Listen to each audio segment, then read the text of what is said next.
Hi everyone, thank you for listening to the Highlights from Ukraine podcast, your daily audio summary of the latest news reported in the Ukrainian media.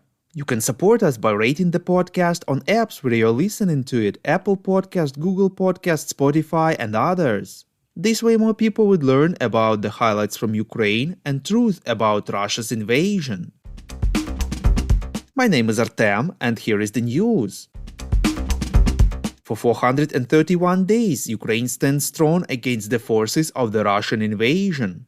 Russia launched another massive missile strike against Ukraine, reports Ukrainska Pravda. Commander-in-Chief of the armed forces Valery Zaluzhny informed that air defense units managed to destroy 15 of the 18 Russian cruise missiles. The missiles were launched from strategic aircraft over Murmansk Oblast in the Russian north and over the Caspian Sea.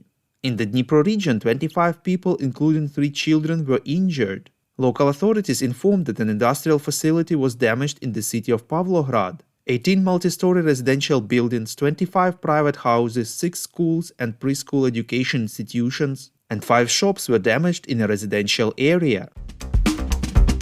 In an interview with BBC, head of Ukraine's military intelligence Kyrylo Budanov said that the main task for the Ukrainian military during the counter-offensive is to liberate all occupied territories, reports Radio Liberty. He stressed that in the near future everyone will see the expected results. In addition, Budanov agreed with the assessment of US officials that Ukraine will be able to improve its position along the front line to strike at Russian military logistics in the territory of occupied Crimea and in the depths of Donbass. The head of intelligence assured that the Russian occupiers who committed war crimes in Ukraine will be found and eliminated anywhere they go, reports Interfax Ukraine. Budanov added that Ukraine has enough means and weapons to do this. The head of military intelligence also reaffirmed his belief that Russia cannot prolong the war and will collapse.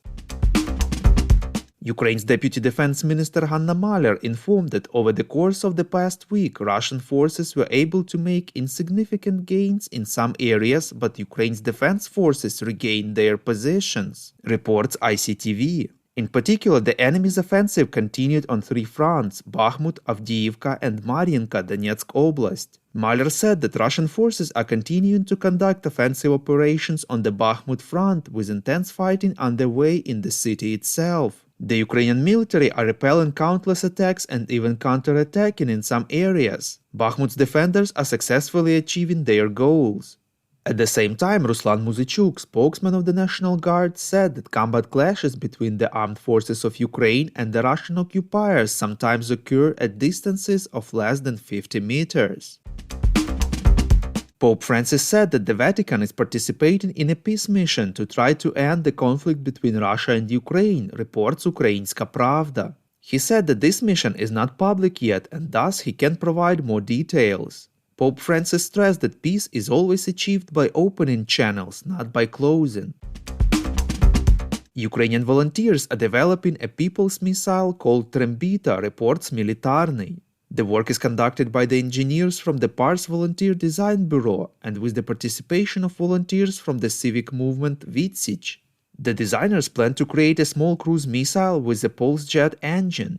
The missile is planned to be used to destroy objects and exhaust the enemy's anti-aircraft defenses. It is stated that the missile is capable of hitting targets at a depth of 140 kilometers. Volunteers want to launch the production of the missile's individual parts and components in garage workshops throughout Ukraine. They believe that this way Russia won't be able to destroy missile production facilities. We would really appreciate if you could recommend us to your friends and family, as well as share information on social media. This will help our podcast to grow. We call on you to demand from governments of your countries to impose the toughest sanctions possible on Russia and its citizens to stop their invasion of Ukraine.